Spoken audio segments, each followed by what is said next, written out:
Consciência em Gotas. O Consciência em Gotas faz parte do movimento Consciência Hebraica. No canal do YouTube Consciência Hebraica, através do vídeo Quem Somos, você vai ter mais informações desse movimento. Você também pode ver o curso O Amanhecer da Consciência Hebraica, uma epopeia do desenvolvimento humano, e lá você vai ter os fundamentos desse pensamento. Entre também no nosso grupo do Telegram. Tudo que nós já publicamos está lá e você tem acesso a todos os arquivos. Seja bem-vindo e que isso possa ser útil para o teu desenvolvimento pessoal. Consciência em Gotas, Isaías 52. Desperta, desperta, veste-te da tua fortaleza, ó Sião. Veste-te dos teus vestidos formosos, ó Jerusalém, cidade santa. Esse despertar tem muitos significados. O ser do homem natural, o homem que está em processo de desenvolvimento, que ainda não despertou para a verticalidade, que ainda está no sono da horizontalidade, é considerado um dormente, ou seja, alguém que não contatou a realidade. Então, o estado do homem natural é considerado um estado de sono. Muitas vezes é considerado até um estado de morte. Jesus, por exemplo, quando diz, deixa os mortos enterrar os seus mortos, é neste sentido. Um morto biológico é enterrado por um vivo biológico, mas morto espiritual. Por que isto é assim? Porque a consciência deste homem ainda está num grau praticamente animal, horizontal, temporal. Ele vive como o restante da natureza, totalmente imerso no tempo, sem um significado e um sentido mais profundo para a sua existência. Esse homem faz e repete coisas mecânicas que toda a humanidade fez, faz e fará, e que não resultam em nada. Devolvem o corpo e a essência do homem para o sono da morte e, ao final, para a segunda morte, que é a morte espiritual. Mas aqui o texto diz o seguinte, desperta, desperta, veste-te da tua fortaleza, ó Sião, veste-te dos teus vestidos formosos, ó Jerusalém, cidade santa, porque nunca mais entrará em ti nem incircunciso e nem imundo.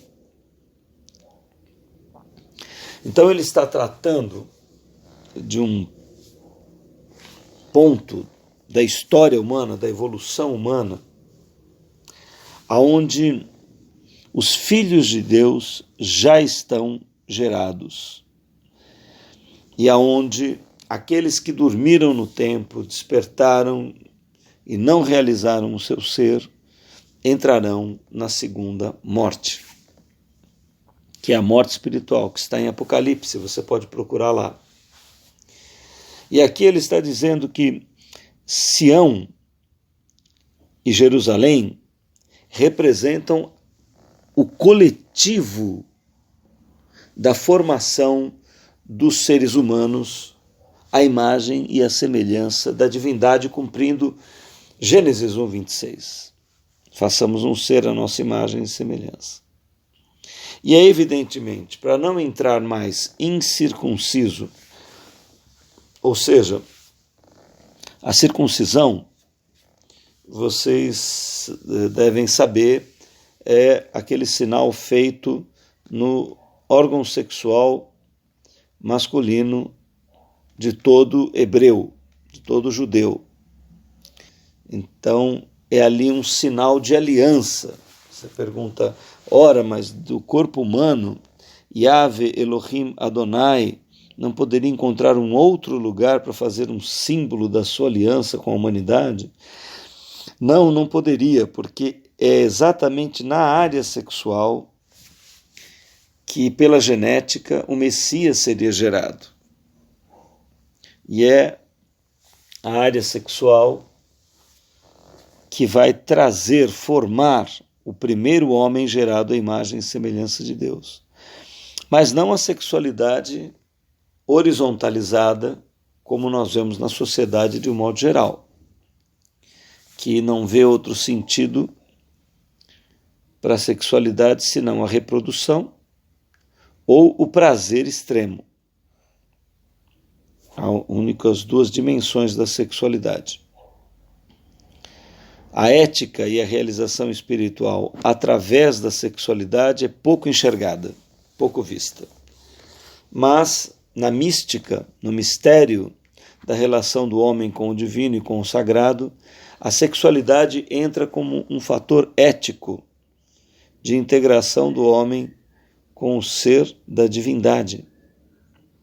E aqui então ele diz que aqueles que são incircuncisos, ou seja, aqueles que lidam com a sua sexualidade sem nenhum outro significado senão o da reprodução ou do prazer, este é o sentido mais profundo.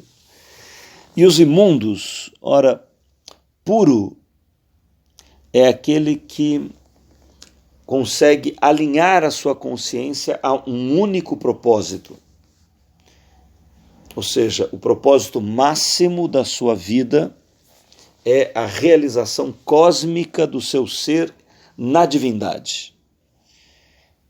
O ser humano que consegue estabelecer isso, estabelece pureza no seu interior. O imundo, aquele que não consegue fazer isso, ele se mistura com o tempo, se mistura com aquilo que perecerá e a sua própria individualidade acaba perecendo. E ele diz então, quando ele fala que não vai entrar nem circunciso, nem imundo no coletivo dos homens e mulheres, dos seres humanos que estão ligados à divindade, é porque já não existe mais tempo. Porque enquanto há tempo, é impossível que essa separação seja feita. Essa separação só será feita depois da descriação, depois do homem surgir, da mulher surgir, gerado a imagem e semelhança de Deus no lagar. Então, nós precisamos situar onde o texto inicia. Depois ele diz, sacode o pó, levanta-te, assenta-te, ó Jerusalém, solta-te das tuas ataduras, das ataduras do teu pescoço, ó cativa filha de Sião.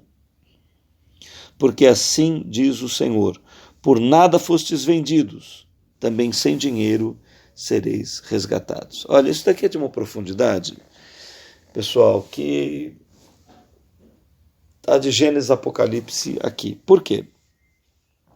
Quando ele fala sacode-te, levanta-te, assenta-te, solta as ataduras, cativa a filha de Sião, ele está dizendo em relação ao tempo, porque em tempo e espaço, os filhos de Deus, aqueles que têm esta aliança, que procuram caminhar em sentido do eterno, eles estão atados por uma natureza anticrística que compõe o seu ser, o joio, a carne, a natureza horizontal. Então, ele está dizendo que chegou o momento de que haja liberdade, de que sejam quebradas todas essas ataduras. Evidentemente, nós temos dois níveis de libertação.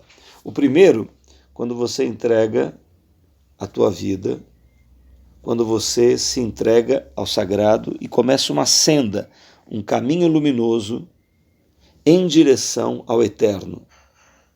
Mas, evidentemente, essa primeira decisão tua de entrega a Yeshua HaMashiach, quando você se batiza, faz a sua iniciação, quando você se entrega a Yahvé Elohim Adonai, quando você se torna israelita, um hebreu espiritual, se integrando ao propósito do Criador, você ainda vai ter a sua natureza anticrística contigo até a morte.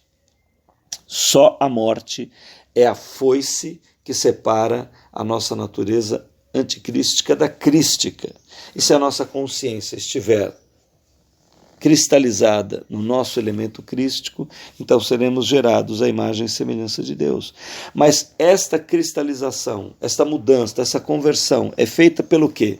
Esforços pessoais, rituais religiosos, cumprimento de regras temporais, processos mágicos, kármicos, pagamento de dívida pessoal, sofrimento humano, nada disto. Nada disto, e a religião não consegue aceitar isso. Todos os sistemas religiosos contam com pagamento de dívidas e acusam você de ser um devedor. Aqui ele revela a verdade mais profunda do universo. Por nada fostes vendidos. Ou seja, o próprio Criador te fez nascer com uma natureza crística e anticrística. Isso não foi pecado que você cometeu, isso não foi algo errado que você fez, você já nasce assim entre luz e trevas. Mas da mesma maneira que por nada foste vendidos, também sem dinheiro sereis resgatados. O que significa sem dinheiro? Você não terá que pagar nada. O resgate e a realização do teu ser não deve ser pago de nenhum modo e nem pode ser pago de nenhum modo. Não é por karma, não é por reforma íntima, não é por tentativas religiosas de moralismo, não é por esforço, não é por jejum, por dízimo, por campanha, por nada disto. Sem dinheiro sereis resgatados. Isto é graça, o que a religião humana jamais aceita em nenhum lugar. A graça é algo exclusivo de Yeshua HaMashiach em Yahvé Elohim Adonai. Grave esta frase com você no teu coração. Por nada fostes vendidos. O erro que está em nós nasceu conosco da nossa natureza, porque o mal e as trevas foram programados pelo próprio Elohim, pelo próprio Deus, e também a graça é que nos realiza e nos faz gerados à imagem e semelhança de Deus. Entenda este mistério, viva no Messias, viva em Yahvé Elohim Adonai, se torne filho da luz, filho da divindade, é o que há previsto para você, é o amor de Deus se derramando por você na criação. Uma excelente consciência.